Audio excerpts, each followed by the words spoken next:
And what I kept wondering when I was working on this documentary is, if they're so sure they're right, what are they afraid of?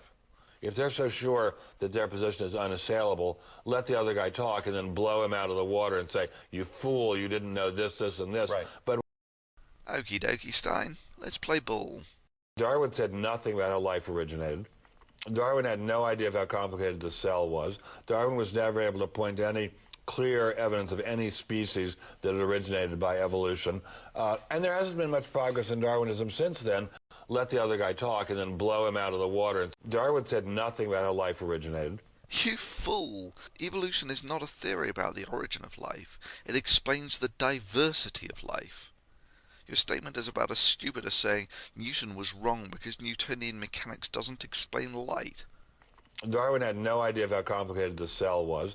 You fool! Darwin had no more idea of the complexity of the cell than Newton had that matter was made up of atoms.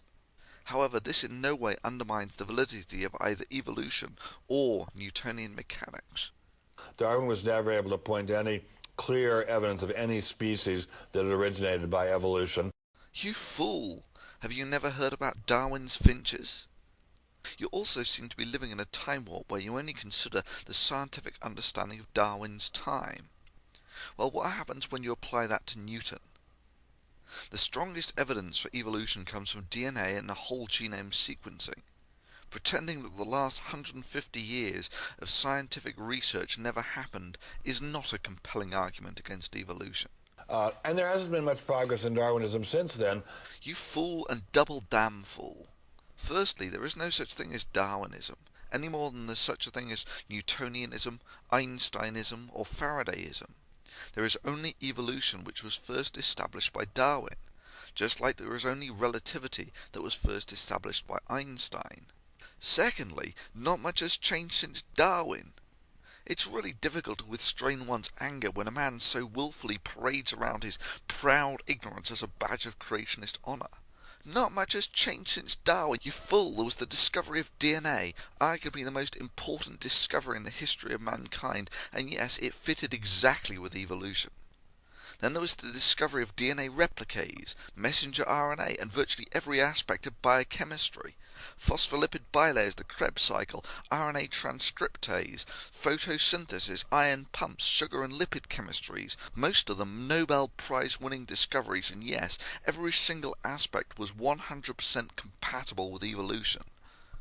This is why no one takes Ben Stein seriously on academic matters, because he has an education more in line with the Dark Ages than the 21st century. If they're so sure they're right, what are they afraid of?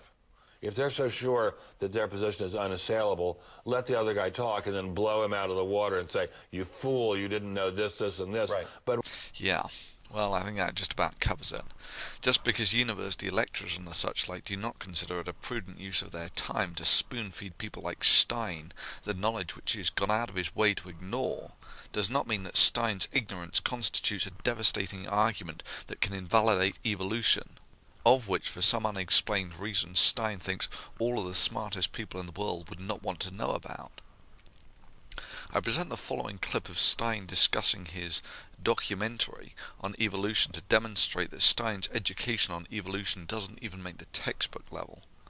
And that we didn't just originate as human beings from lightning striking a mud puddle. it said maybe life was created by lightning striking a mud puddle.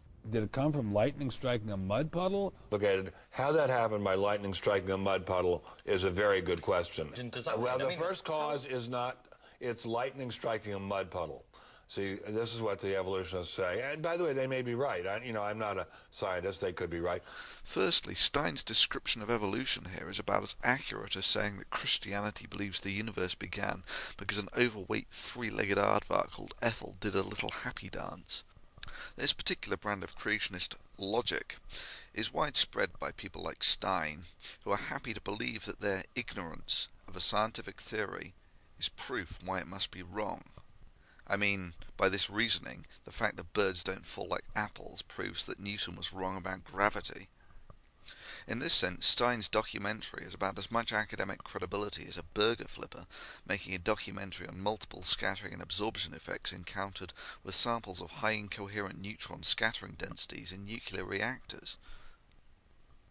We would just like to be able to ask the questions. Maybe we're wrong, maybe we're stupid, but we'd like to be able to ask the questions. Okay, do you think, though, that people who believe in creationism are being persecuted in America? Oh, there's no doubt about it. We have lots and lots of evidence of it in the movie. Stein's statements demonstrate that he doesn't even have a high school understanding of evolution or the scientific method. Stein confuses free speech with science. The two are not the same thing. The terms are not interchangeable. In science, merely saying something has little to no merit. You can say bananas prove God if you want, but it has no scientific merit. You can say that the earth was made by God in 6 days if you want, but it has no scientific merit. You can say that the sun is pulled across the sky by fiery horses if you want, but it has no scientific merit. Stein doesn't realize that the fundamental metric of the scientific method is you must sustain what you say with physical evidence, and what you suggest must be compatible with what is known from previous human experience. You can question any theory you want, evolutionary theory, atomic theory, theory of relativity, but if you want it to have any academic credibility, you must provide physical evidence to sustain your claims. To question the veracity of a theory without any physical evidence merely shows that you do not understand the scientific method.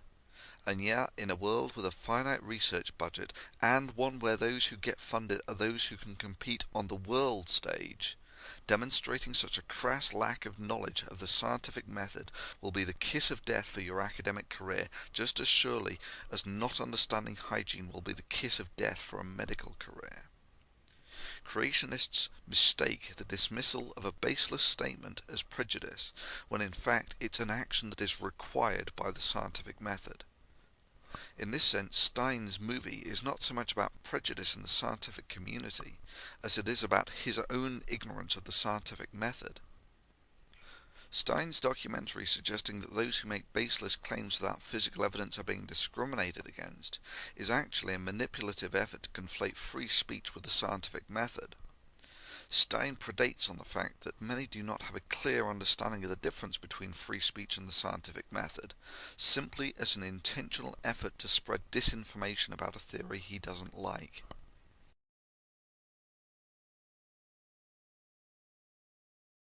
Well, but this is kind of, you've put your finger on something very scary, which is that there are very few places where more nonsense is spoken than in universities. I mean, universities, which are supposed to be the residual fortress of knowledge and sense, are the residual fortress of nonsense.